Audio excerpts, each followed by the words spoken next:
Amados irmãos, eu comecei uma série quinta-feira. Essa série se chama Heranças do Passado, onde eu estou trabalhando muito focado na família. E essa série é muito importante, ela vai durar mais ou menos uns 3 meses. E é muito importante, eu quero te fazer o convite, que você esteja aqui nas quintas-feiras às 20 horas. Eu estou pregando essa mensagem hoje porque essa mensagem é a primeira mensagem da série de mensagens. E ela vai tratar só sobre família. E tudo o que é bem importante sobre família. Eu fui muito abençoado nessa série de mensagens quando Deus me deu e eu apliquei ela na minha casa, na minha família. E como Deus nos abençoou. E como muros foram destruídos e novos caminhos foram abertos pela graça de Deus. Por isso eu quero encorajar você e convidar você a estar aqui nas quintas-feiras às 20 horas. Porque o que eu estou pregando aos domingos é uma outra série chamada Bem-aventuranças. As bem-aventuranças de Jesus, quando ele sobe o monte. Mas nas quintas-feiras é heranças do passado.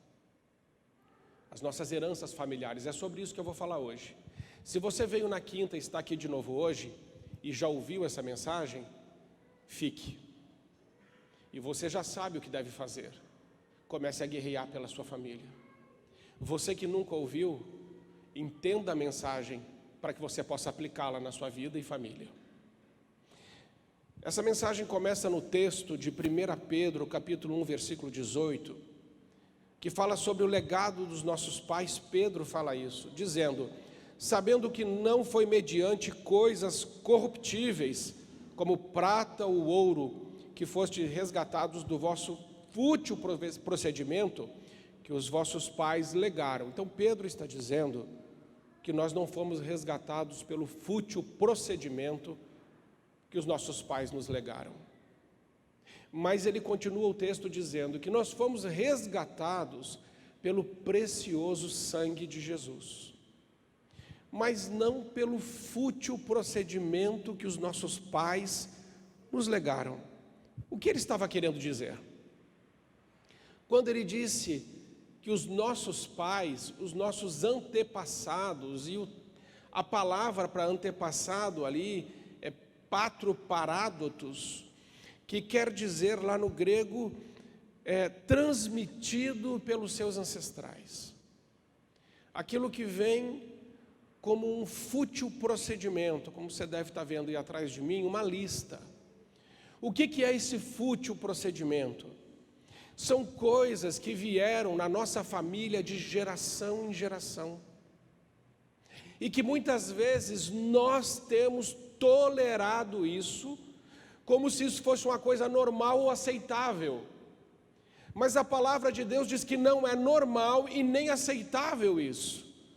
E que nós precisamos fazer alguma coisa e nos posicionar acerca de nossas heranças do passado, aquilo que vem se repetindo na nossa família de geração em geração. Esse fútil procedimento que o apóstolo Pedro está dizendo. Ele está dizendo: olha, isso que os pais de vocês legaram para vocês, isso não salva. Esse fútil procedimento não pode fazê-los entrar no céu. Mas vocês são salvos pelo precioso sangue de Jesus Cristo, que foi entregue como um cordeiro no nosso lugar. O que é o fútil procedimento, então? O fútil procedimento se desdobra em algumas coisas que a Bíblia diz. Por exemplo, iniquidades, que são pecados nunca confessados, que se repetem na família. Segredos de família. Toda família tem segredos. Casamentos têm segredos. E nós aprendemos na palavra de Deus que quem gosta de segredos, silêncio. Quem coloca mordaças na boca das pessoas é o diabo. Ele não quer que você fale. E ele não quer que essa sujeira venha à luz, para que possa continuar prendendo, manipulando, seduzindo e distorcendo a verdade. A palavra de Deus diz ao contrário, que nós devemos dar voz à nossa dor. Nós precisamos quebrar o silêncio do aprisionamento, arrancar as mordaças emocionais, espirituais, das feridas do passado, das perdas, das tristezas, das decepções, do abandono, da violência, do adultério, e começar a confessar isso e levar isso diante de Deus. Mas existem muitas coisas que se repetem nas famílias, porque são pecados nunca confessados. São coisas que estão sendo toleradas dentro de casa, dentro da família. E eu vou mostrar para vocês hoje que isso é um grande erro e que isso precisa parar. E é por isso que no momento de dedicação, de consagração, eu disse a você, se você veio essa noite, está ouvindo essa mensagem, Deus vai usar a sua vida. E isso será removido. Entenda bem uma coisa essa noite, Deus não constrói nada em cima de entulhos. Não dá para construir nada em cima de entulho, porque se você construir, vai desmoronar. Não vai dar certo. Quebra de aliança, casamento, adultério, divórcio, que pode se repetir dentro da família. E aí os filhos e os netos vão aprendendo que se o casamento passa por uma crise, não tem problema, a gente separa. Porque é assim que eu tenho visto dentro de casa, lá na minha família, com meu avô foi assim, com os meus tios foi assim. Então se no meu casamento a coisa não der muito certo, tem problema não, eu separo. Só que isso não é vontade de Deus. O homem deve amar a mulher como Cristo amou a igreja, estar pronto, prontinho para morrer por ela. Se uma mulher tiver um homem assim, eu duvido que ela não o ame, que ela o traia. Mas muitas coisas acontecem erradas porque o amor esfria, os princípios são negociados e a herança do passado fala mais alto do que a palavra de Deus, infelizmente. Mas se isso acontece ou aconteceu na sua família, chegou o momento de você se levantar, e você precisa entender isso já desde o início, que muitas coisas podem vir se repetindo na minha família por muito tempo, só que isso não é um determinismo e isso também não é um fatalismo. Eu tenho poder e autoridade me dada por Deus para dizer a essas coisas, até aqui você veio, daqui você não passa. Acaba aqui adultério, acaba aqui pecados encobertos, acaba aqui julgo desigual, acaba aqui a rejeição, acaba aqui o abandono, acaba aqui a mentira, acaba aqui as feridas e as dores, acabam aqui. Eu coloco na cruz, a partir de agora é uma nova realidade, é um novo céu sobre as futuras gerações, é Deus e o Espírito Santo, o Pai, o Filho e o Espírito Santo dirigindo a minha casa. É diferente. Nós não somos vítimas. Jesus diz que nós somos a luz desse mundo, o sal dessa terra, dispenseiros da graça de Deus. Nós somos concidadãos dos santos, fomos feitos família de Deus, nós somos templo do Espírito Santo. Se soubermos quem somos, podemos então acreditar nas mudanças que Deus quer fazer. Amém? Quebra de aliança com Deus, apostasia, prostituição espiritual, idolatria, a lista segue, rebelião contra os pais, e muitos filhos que não respeitam seus pais. Ah, mas meu pai não foi bom para mim, meu pai me abandonou, meu pai me rejeitou, meu pai me amaldiçoou. A Bíblia diz, honra o teu pai e a tua mãe. Não diz honra o teu pai e tua mãe bonzinho. Não diz honra teu pai e tua mãe se eles fizeram tudo certinho. Diz honra o teu pai e a tua mãe. Esse é o primeiro mandamento com promessa, para que você tenha vida longa. Então nós precisamos entender uma coisa essa noite, que se nós temos algum problema com os nossos pais, nós precisamos procurá-los, pedir perdão, liberar perdão e dizer, meu pai, minha mãe, eu amo você, eu honro você. Porque é isso que manda a palavra de Deus. Se nós queremos que realmente as coisas mudem, nós precisamos tomar uma atitude de acordo com a palavra de Deus. Aí elas vão começar a mudar. Só que precisa de humildade. Isso vai precisar que a gente se humilhe. E muitos de nós, muitas famílias não mudam porque ninguém se humilha. Ninguém é capaz de pedir perdão, ninguém é capaz de honrar, ninguém é capaz de fazer o que Deus está mandando, e cada um ergue o seu nariz, empina o seu queixo, vive sua vida, e a família se acaba. Mas você, em nome de Jesus, vai ser usado por Deus para trazer mudança dentro da sua casa, com a graça de Deus, entendendo o que está acontecendo e agindo. Pecado encoberto nunca prospera. Aqui do lado eu coloquei as consequências desses pecados. Rebelião contra os pais trará sequidão, miséria, esterilidade, como trouxe para o filho pródigo. Pecado encoberto, não há prosperidade. Falta de perdão, você entregue aos atormentadores, como disse Jesus. Jugo desigual, alianças com pessoas ímpias, não lhe fará bem. Palavras ou pragas proferidas, quantos lares, aonde a pessoa deveria ter ouvido coisas boas, ela ouviu assim: você não presta, você é um idiota, você é um burro, você é um covarde, você é um fraco, você não vai dar nada na vida, você não vai prosperar, você não vai casar, você não vai avançar. Se você casar, você vai ver o que é bom, só maldição. E aí aquela pessoa, ou ela absorve essas palavras e tem a sua identidade deformada por essas palavras e começa a acreditar que ela é aquilo que foi dito, ou essa pessoa fica tão ferida e na energia da sua ferida ela quer provar que não é aquilo, e aí se torna uma pessoa orgulhosa, egocêntrica, que se enche de dinheiro, de títulos e posses para pisar em cima de todo mundo. Tenho certeza que você já viu gente assim. Isso foi por causa de uma ferida. Ninguém é ruim de graça, ninguém é orgulhoso de graça. Sempre tem uma história atrás de um comportamento, mas na sua família vai ser alinhado em nome de Jesus, na nossa família. Todo envolvimento com o ocultismo, a Bíblia fala sobre isso, invocação do espírito de morte, que são as tentativas de suicídio, aborto, homicídio, que trará como sintomas depressão, frustração, passividade, roubo, enfim.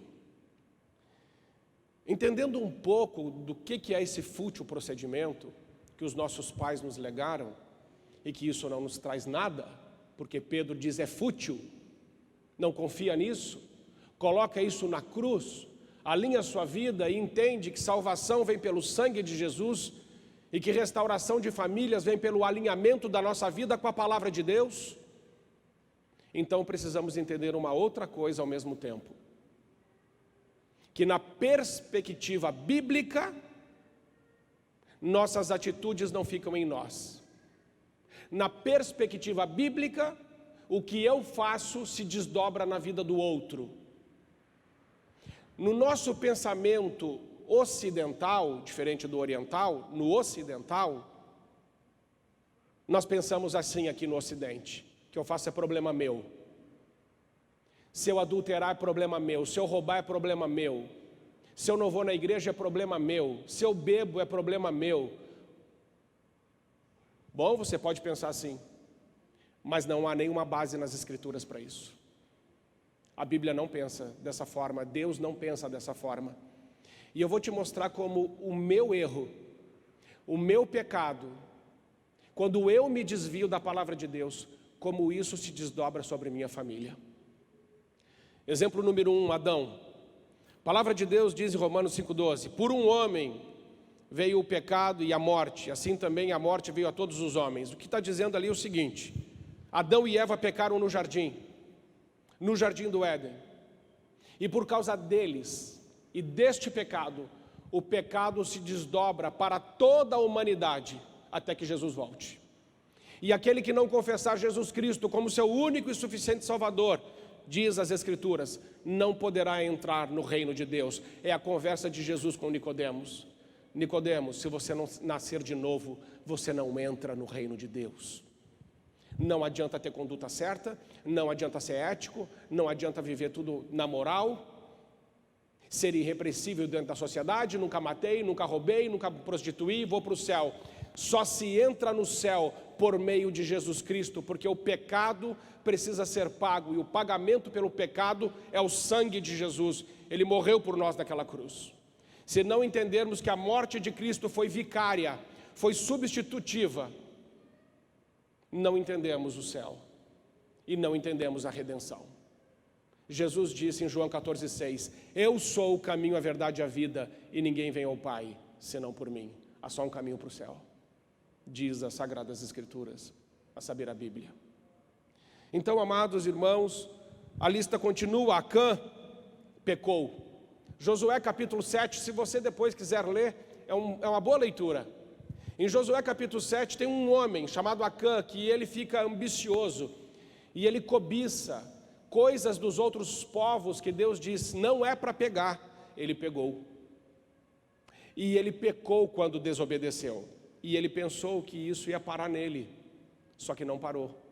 Ele escondeu isso debaixo da sua tenda, aqueles objetos. E o povo estava conquistando um território. E agora esse povo estava indo para uma cidade chamada Ai para conquistá-la. E segundo os homens era necessário 2.000 homens, no máximo 3.000 homens para conquistar aquela cidade.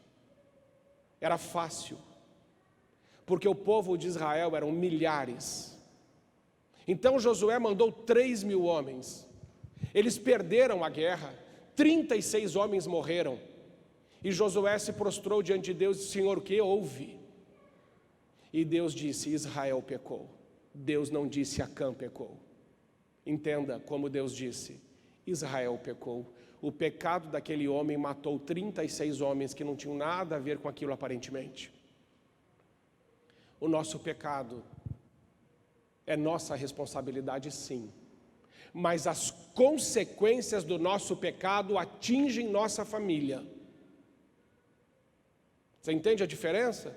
Deus não vai cobrar o meu pecado do meu irmão, mas as consequências do meu pecado vão atingir o meu irmão. Se eu abandono a minha família, é pecado? É. Você acha que a minha família vai ficar bem se eu abandoná-los? Você acha que quando um pai abandona um filho vai ficar tudo bem? Ah, isso é problema meu. Pergunte para o filho. Quando um homem adultera e trai a sua mulher, que estava vivendo com ele, honesta, séria, e ele fala assim: não, isso é um problema meu, pergunte para ela. O pecado foi dele, mas pergunte para ela se isso não a afetou. Quando uma pessoa que tem autoridade sobre nós, como um pai e uma mãe, chama de burro, de idiota, trata você mal, você acha que isso realmente é um pecado só daquela pessoa e que aquilo que ela está fazendo não se desdobra na nossa vida? Quantas pessoas não conseguem nem olhar para o passado de tanta dor que tem? Mas Deus nos chama para um enfrentamento em relação ao passado, trazê-lo para frente e colocá-lo na cruz.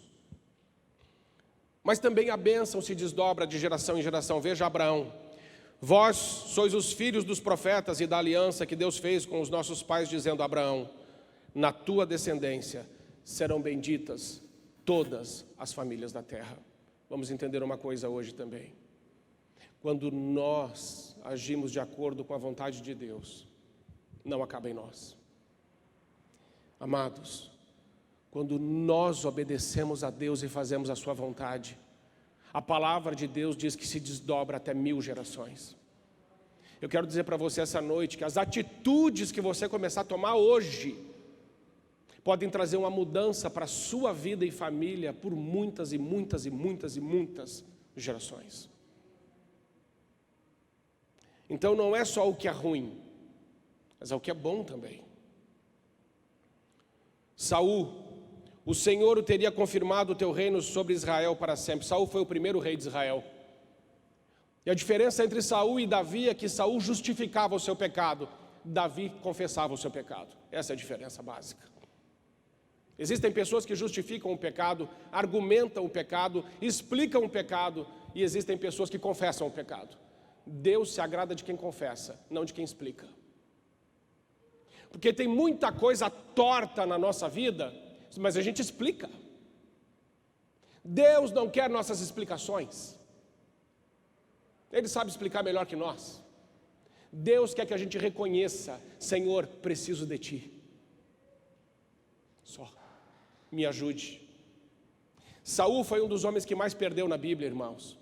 Esse primeiro rei, se ele não tivesse justificado o seu pecado, se ele não tivesse argumentado em vez de confessar, a linhagem de Cristo viria desta tribo, da tribo de Benjamim. E Jesus seria conhecido como o leão da tribo de Benjamim, e não como o leão da tribo de Judá. Porque da tribo de Judá, ele é conhecido porque ele escolheu o outro, que não Saul, que foi Davi. Porque Davi foi um homem segundo o coração de Deus, porque fazia o que Deus mandava, apesar de suas falhas, ele confessava seus erros. Deus não exige de nenhum de nós aqui perfeição. Mas Deus espera que todos nós nos acheguemos a Ele e declaremos: Senhor, precisamos de Ti. Confessamos os nossos pecados. Senhor, ajuda-nos. Porque estamos formando família se já não formamos. E o que será da nossa família sem Deus? E o que será da nossa linhagem sem Deus? Não adianta você ter sucesso, você. Porque se o sucesso que você tem acabar em você, você foi um fracasso. O teu sucesso está no teu desdobramento de linhagem. Seus filhos, seus netos, seus bisnetos, ou pessoas que você tem influência, que Deus colocou perto de você, que você pode influenciar para o bem. Isso é sucesso. Porque tudo o que não é eterno é eternamente inútil. Serve para nada. Caixão não tem gaveta. Você não leva carro, você não leva apartamento, você não leva cartão black, você não leva nada. Não tem. Mas todo o bem que você fez, os pecados que você confessou, o esforço que você fez para alinhar a tua vida com a palavra de Deus, a sua fome de Deus, isso tudo vai valer muito no dia que você se encontrar com Ele. Porque, amados irmãos, todos nós compareceremos diante do tribunal de Cristo. Então é correto dizer: todos os caminhos levam a Deus? Sim, é correto. Só um caminho leva ao Pai, Jesus. Os outros levam a Deus, que nos julgará. Cuidado, é melhor ir ao Pai do que ir a Deus. Geazi: portanto a lepra de Naamã se apegará a ti e a tua descendência para sempre. Este homem teve uma lepra na sua descendência. Veja como é que Deus trata. Deus não tratou só com ele. Deus diz assim: você e toda a sua descendência. Porque você, Geazi, ambicionou as coisas que Naamã trouxe, que foi curado por mim de lepra. Deus o curou da lepra. E Deus disse: não, esse homem nós não vamos pegar um centavo dele. Ele não vai pagar nada pela cura. Ao contrário do que a gente vê na televisão, esses absurdos de gente pedindo dinheiro para ser curado, de gente dizendo: ó, coloca dinheiro aqui, ó, que você vai se dar bem. Esses absurdos. O que Deus ensina na sua palavra acerca de Naamã, e Naamã veio cheio de tesouros, e Deus disse assim para Eliseu: Eliseu, nem um centavo desse homem, ele vai ser curado, ele não vai pagar nada por isso. Eu quero ensinar para ele o que é graça. Mas Geazi, ambicioso, foi lá depois escondido e cobrou o homem. E Deus disse assim: agora a doença que estava nele é tua e na tua descendência para sempre. O pecado tem consequências e pode se desdobrar de geração em geração, conforme aprendemos aqui. Mas também Jesus, que por um só ato de justiça trouxe graça sobre todos os homens para a justificação de vida. Também Cristo, num único ato, trouxe para toda a humanidade a salvação. Vejamos agora então uma história real de Max Jukes e a sua linhagem. Este homem era ateu, se casou com uma mulher incrédula, e essa pesquisa foi feita em cerca de 560 dos seus descendentes. Um homem que não temia Deus, uma mulher que não temia Deus, e que decidiram viver suas vidas. A pesquisa mostra que 310 morreram em extrema pobreza, 150 tornaram-se criminosos, 7 assassinos, 100 ficaram conhecidos como beberrões, mais da metade das mulheres se prostituiu. O que isso quer dizer? que as nossas escolhas afetam a nossa descendência. Que os valores e princípios que passamos, ou não, se desdobram na nossa linhagem. E essa é a linhagem de Max Jukes, mas tem uma outra, de Jonathan Edwards, cristão consagrado que deu a Deus o primeiro lugar em sua vida, deu a Deus o primeiro lugar. Vamos fazer um parênteses aqui. Ele não deu à igreja batista o primeiro lugar. Ele não deu à igreja presbiteriana o primeiro lugar. Ele não deu à igreja católica o primeiro lugar. Ele não deu à igreja Assembleia de Deus o primeiro lugar.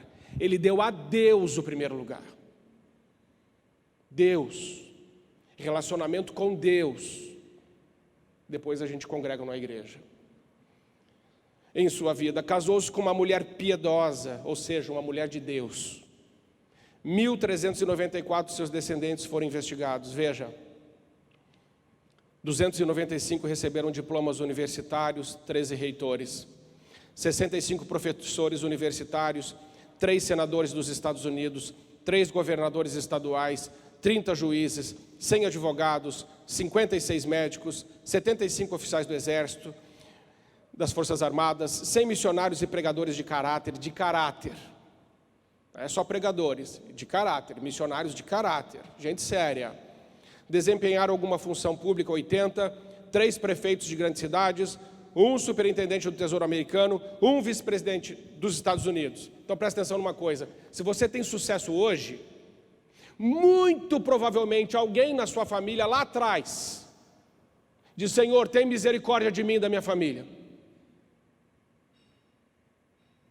Isso não vem de graça, irmãos. Alguém foi diante de Deus e disse: Senhor, tem misericórdia de mim e da minha família. E que em nome de Jesus hoje seja você que diga: Senhor, em nome de Jesus, tem misericórdia de mim e da minha família.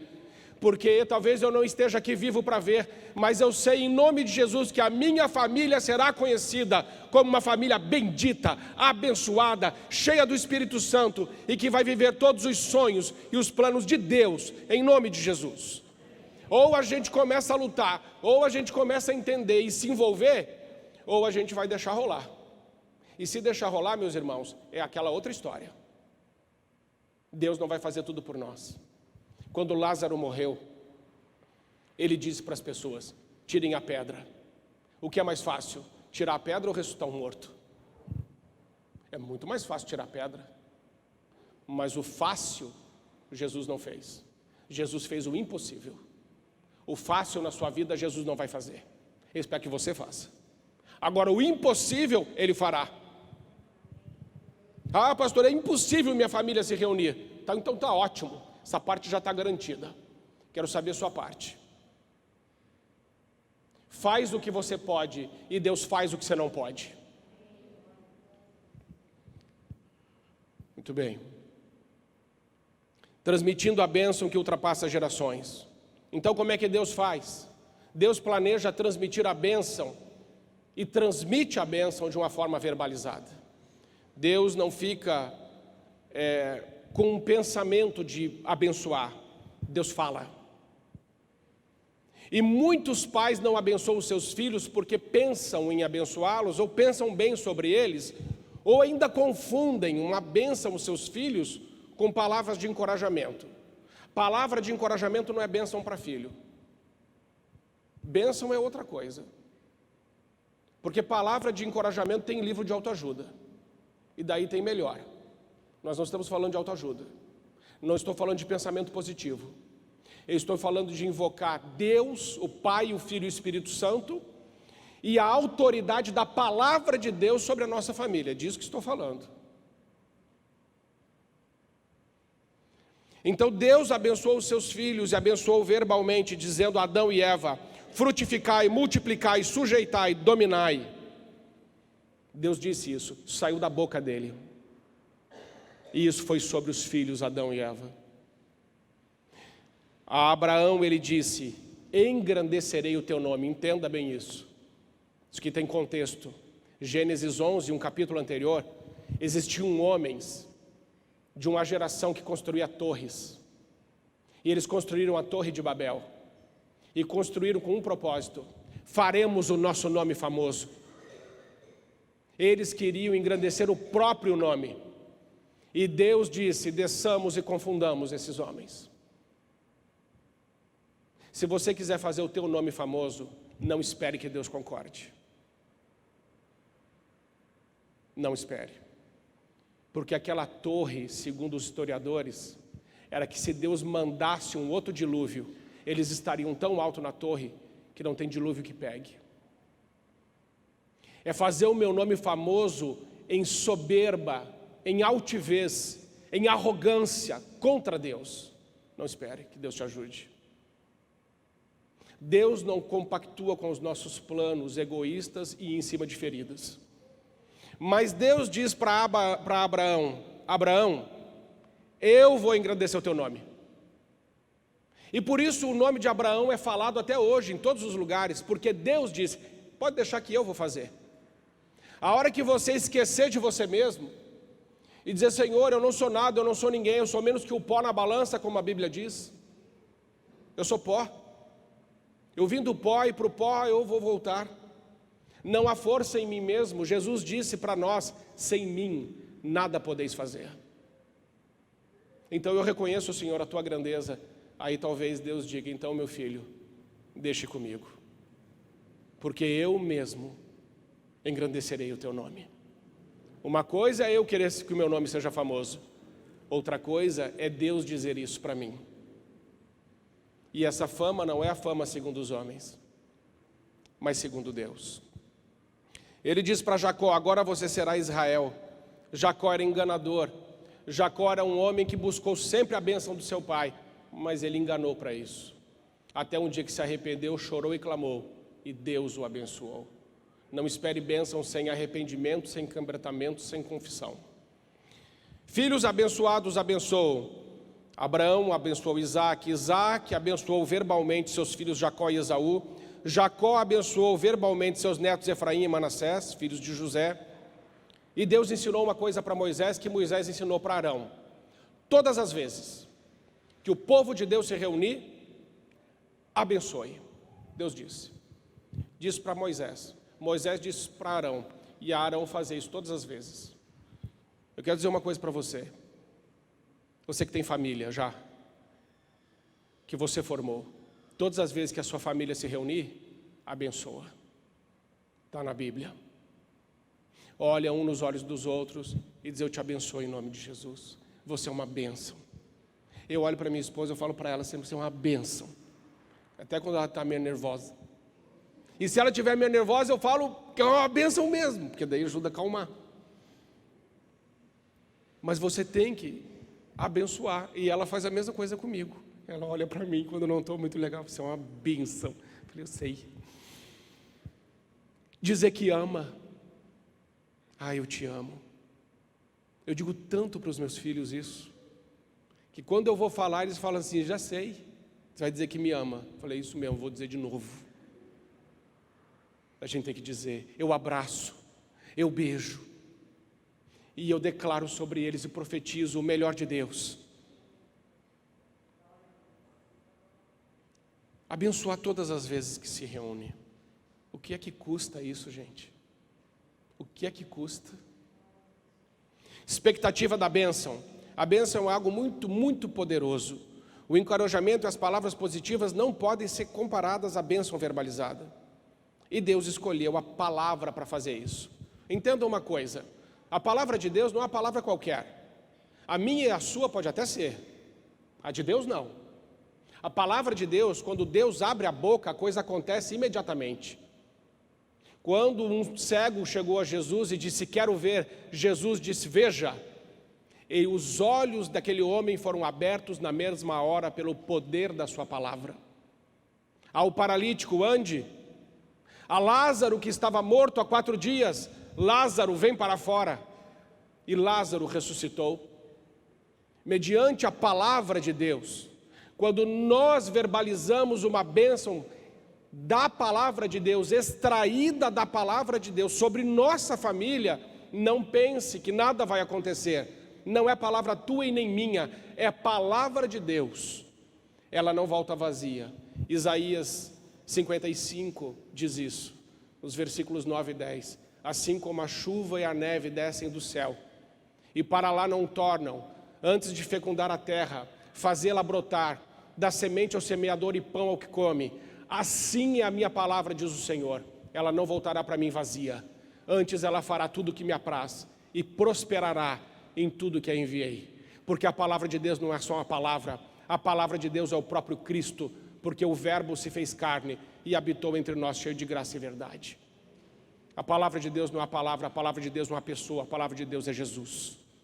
Quando você declara a palavra de Deus, você está invocando o próprio Cristo para dentro da sua casa. Você pensa mesmo que isso não vai dar nenhum resultado? Você acha mesmo que invocar o nome de Cristo e trazer a autoridade da palavra dele para a sua vida, nada vai mudar? Pois foi pela palavra dele que tudo se fez. Todas as coisas foram feitas por ele, e sem ele, nada do que foi feito se fez. Por isso a bênção precisa ser verbalizada. Consequências na linhagem de desprezar a bênção. Exemplo de Esaú. Esaú trocou a bênção de Deus por uma sopa de lentilhas. O que isso quer dizer? Esaú estava morrendo de fome, e ele queria saciar sua fome com aquela sopa, e Jacó o enganou, dizendo, te dou a sopa se você me der o teu direito de primogenitura, de eu receber a bênção do nosso pai. E ele falou, fechado. Quero te dizer uma coisa, não troque o eterno pelo efêmero. Não troque o que é passageiro pelo eterno. Fique com o eterno. Não troque pelas coisas efêmeras. Tem muita gente trocando o que é eterno por coisas imediatas. Eu quero agora. Eu preciso receber agora. Eu quero viver o bem dessa vida agora. Cuidado com isso. A palavra de Deus diz que nós não somos desta terra. Nós somos peregrinos, viajantes, nossa pátria é celestial. Nossa morada não é essa. E eu e você estamos cansados de saber que a gente vai durar uns 100 anos aqui, se durar. Depois é no céu. O que você faz aqui desdobra na eternidade. Suas escolhas aqui têm consequências eternas.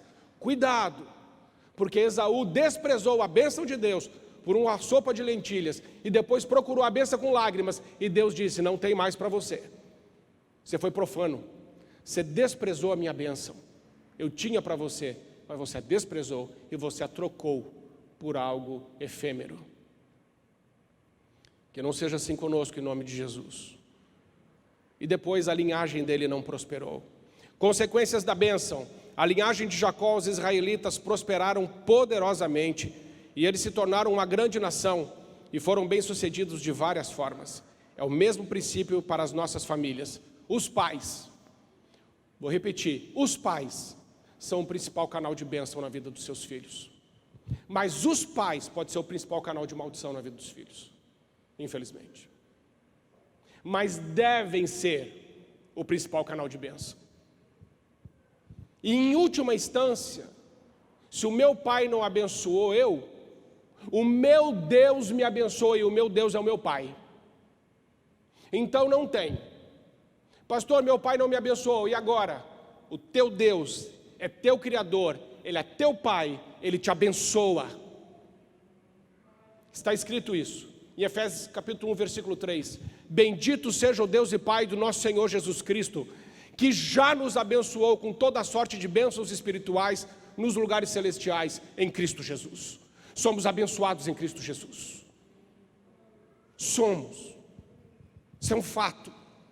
Então você não precisa da bênção do seu pai, se o seu pai te abandonou, se o seu pai te deixou, se o seu pai não quer te ver, se o seu pai te odeia. Você o honra, você o ama, você o perdoa, e a bênção de Deus é sobre sua vida do mesmo jeito.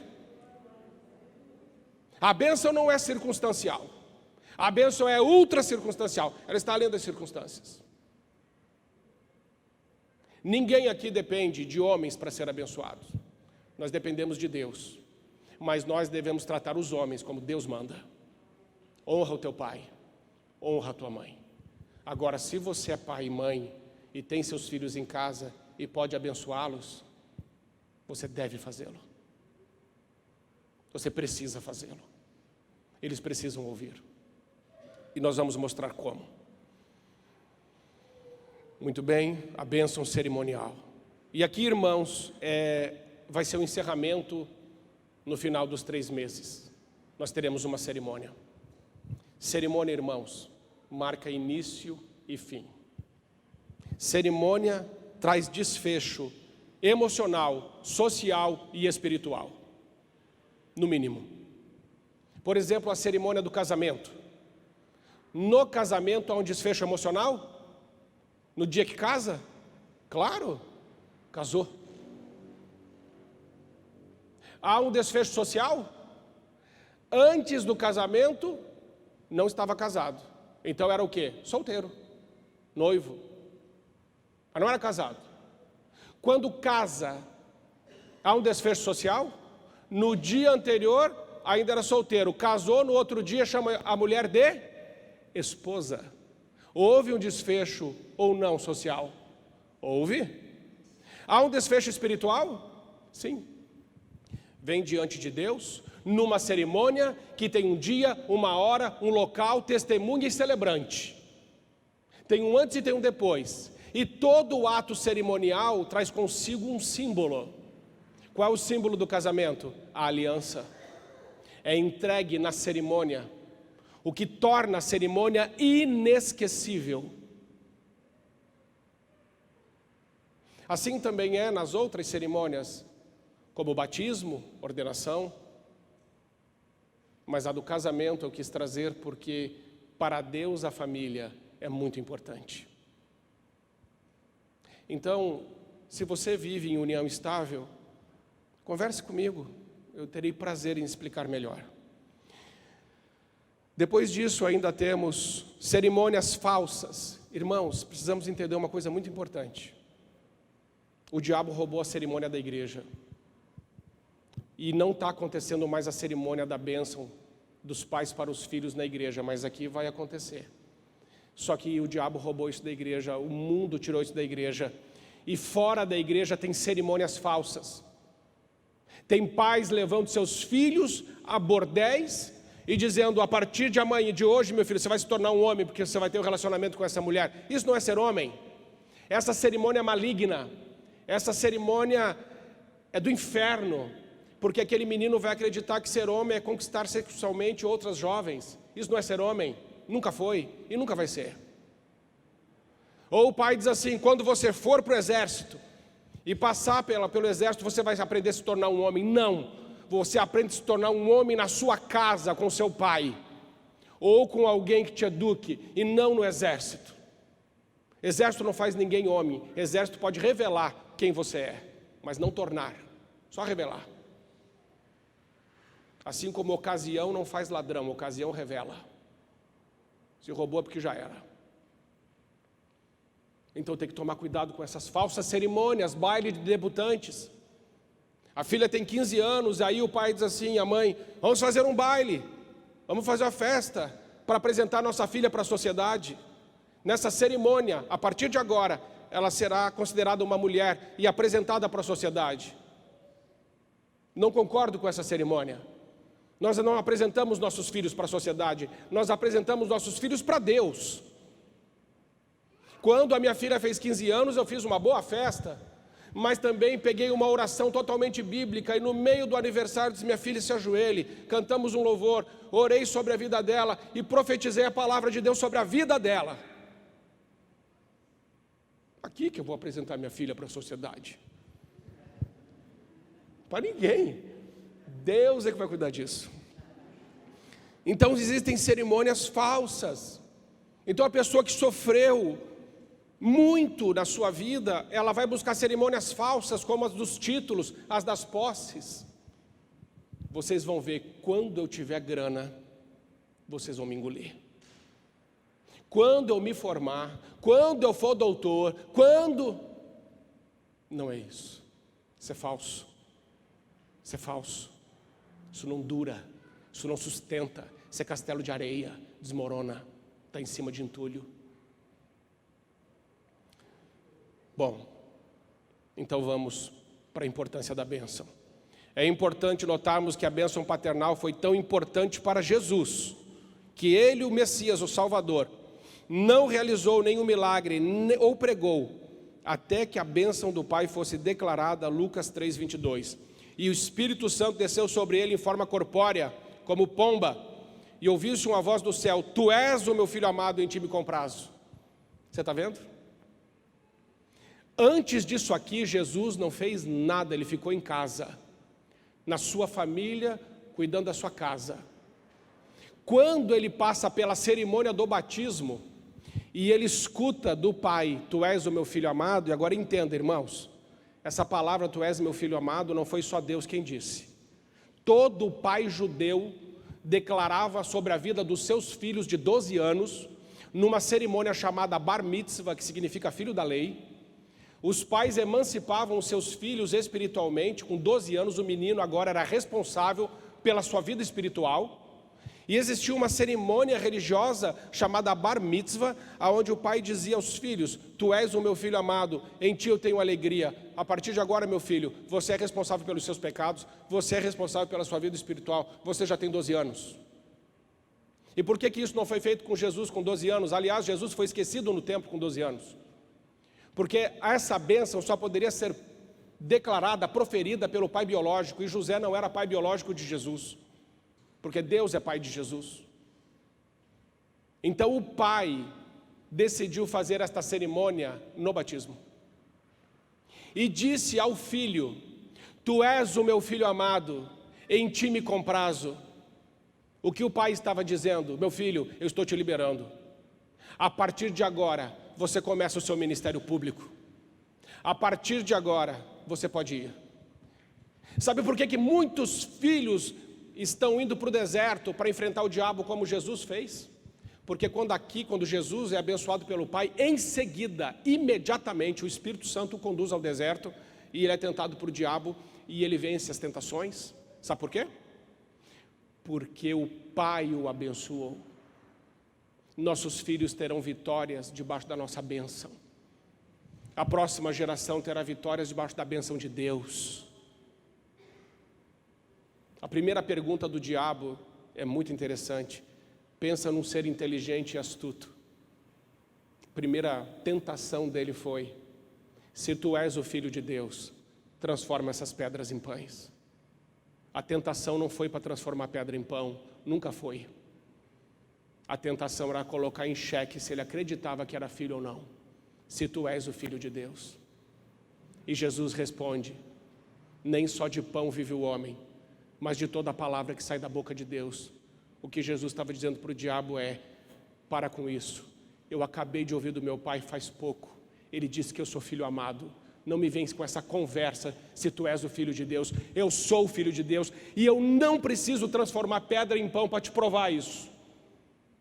Porque tem muito filho que está transformando pedra em pão para mostrar para o pai, para quem for, que ele vale alguma coisa. Nós não valemos pelo nosso resultado, pela nossa produtividade, nem pela nossa entrega. Nós valemos a Deus porque somos filhos. Só isso. Como é bom ser filho. Como é bom ser amado, não pela entrega, mas por quem é. Então, essa foi a bênção que Jesus recebeu, e ele não fez nada antes disso. Por que alguns pais então não liberam a bênção para os seus filhos? Primeiro, por causa da herança. Não sabia. Por que meu pai não fez isso para mim? Ele não sabia. Só por isso. Porque se ele soubesse, ele faria. E se ele não fizesse mesmo assim, Deus providencia para que você seja como hoje. Então, por força da herança, eu não recebi isso.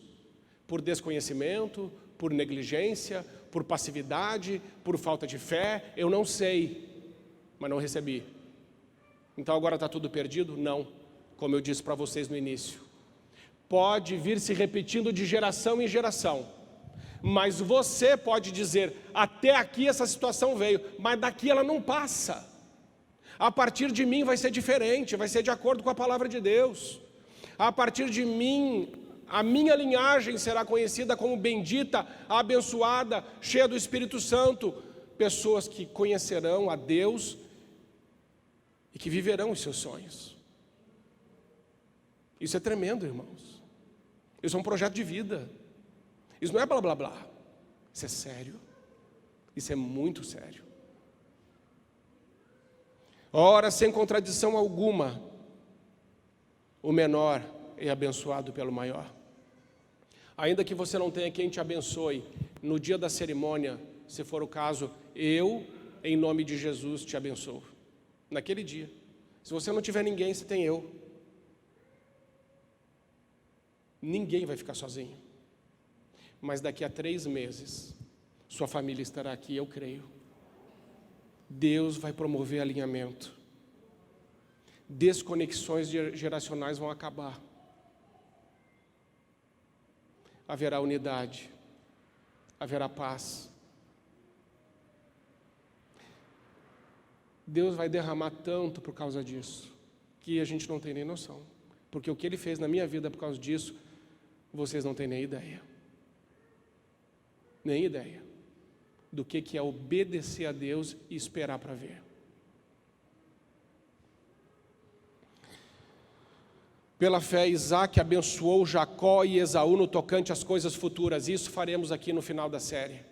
Nós vamos abençoar e nós vamos abençoar no tocante às coisas futuras. Ou seja, a gente vai começar a declarar, segundo a palavra de Deus, o que é que vai acontecer de geração em geração. Porque isso é possível, está na palavra de Deus. É possível e é para fazer. Caminhando para o final, irmãos. Por que algumas pessoas também não abençoam? Porque não sabem separar a identidade do comportamento. É correto abençoar uma criança rebelde e desobediente? Claro. Se você não abençoar, ela piora. A principal raiz de rebeldia deve-se à ausência da bênção. Temos o dever de abençoar a pessoa e a responsabilidade de disciplinar o comportamento.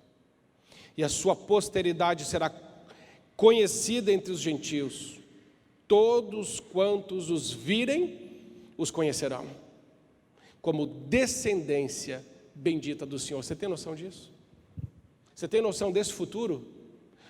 Todas as pessoas que olharem para a tua família, os reconhecerão e dirão, é descendência bendita dele, de Deus.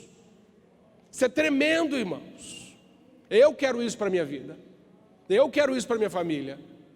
E foi por isso que eu estudei essa série de mensagens. E foi por isso que eu me dediquei muito do meu tempo para isso. Porque vale a pena. Porque muda a nossa vida. Porque alinha a nossa história. Porque Deus se agrada. Porque muda tudo. Só por isso. Verbalizando a bênção deve ser verbalizada e não apenas um desejo escondido no coração dos pais. Esse é o último slide. Quando liberadas as palavras têm poder. Imposição de mãos, outra coisa que perdemos. Ninguém mais faz isso. As crianças, então Jesus, tomando-as nos braços, impondo-lhes as mãos, as abençoava. Os doentes, e pôs as mãos sobre ela, e logo se endireitou e glorificava a Deus. Os discípulos, e levou-os para fora até Betânia, e levantando as suas mãos, os abençoou. E aconteceu que, abençoando-os ele, se apartou deles e foi elevado ao céu. Jesus usava as suas mãos para abençoar. Timóteo, quando Paulo escreve a Timóteo, ele diz, os homens devem erguer mãos santas a Deus. Devemos, irmãos, usar nossas mãos para abençoar. A mão, ela representa a obra de cada pessoa. A mão é feita para ajudar, para levantar os fracos, para erguer aqueles que não conseguem se erguer. É para isso que serve a mão, para abraçar, para acariciar, para dar colo, para dar aconchego. É para isso que serve, mas é para abençoar. E a nossa família precisa entender que as nossas mãos servem exatamente para isso. Como é bom quando um pai ergue a mão para um filho e ele pensa, aí vem uma bênção. Como é bom. Como isso é bom. Quando o marido ergue a mão para a esposa e ela pensa, vem uma bênção aí. Não é?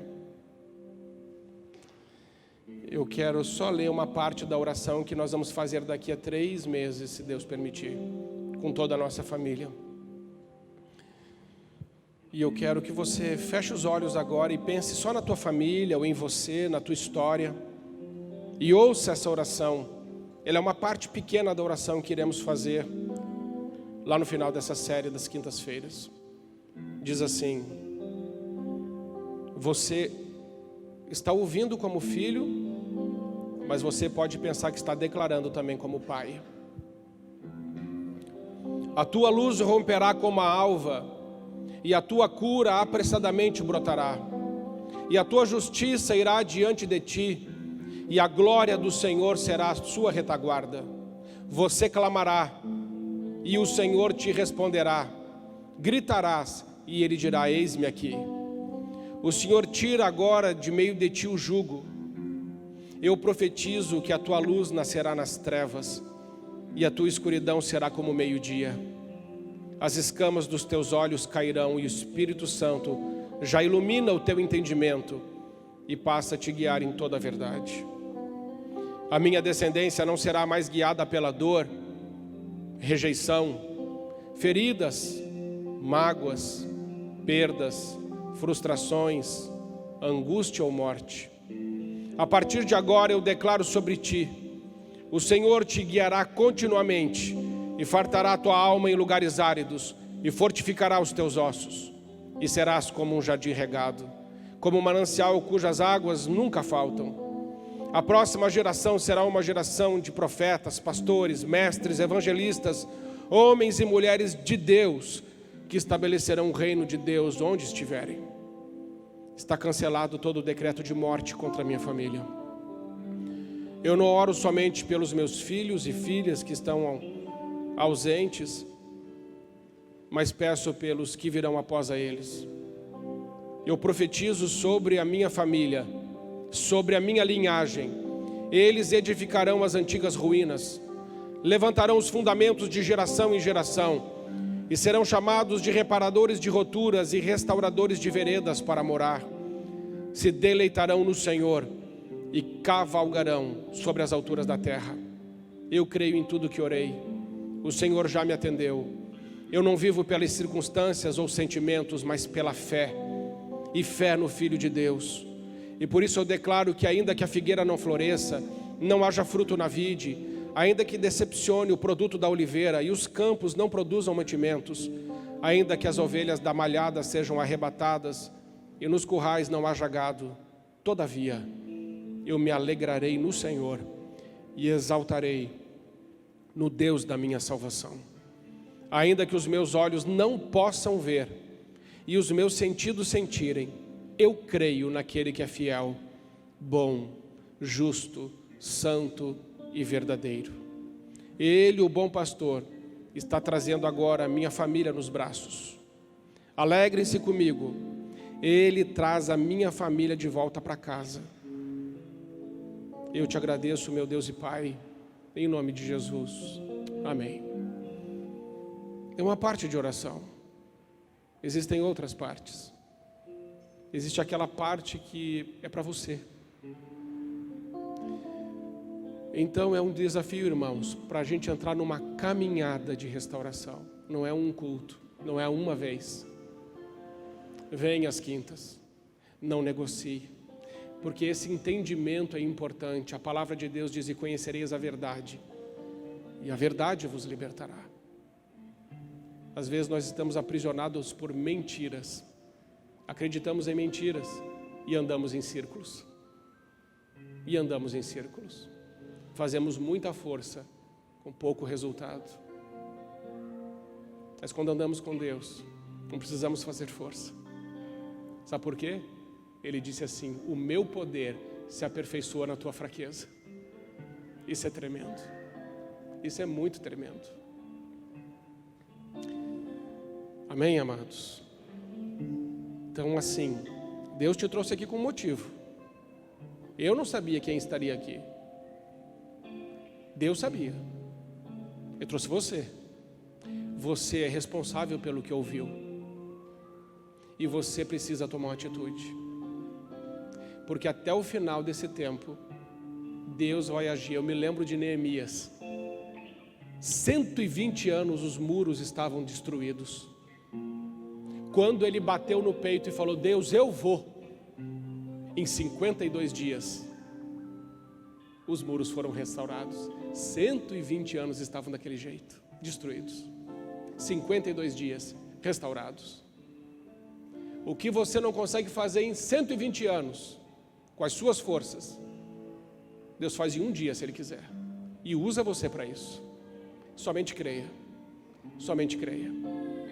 Amém? Esse livro que eu escrevi, Renovação da Mente, vai ter para vender no final ali. Por que eu quero que você compre esse livro? E eu não estou fazendo aqui merchandising de livro, eu não preciso disso. É porque você precisa entender quem você é em Cristo. E isso está escrito aqui de uma forma bem fácil de entender. Identidade e autoridade do cristão. Eu preciso entender isso. Então, se você puder, compre um para você, compre para dar de presente. Abençoe pessoas. Em nome de Jesus. Leia, aprenda, estude. Estude. Precisamos estudar mais a palavra de Deus. Amém, irmãos?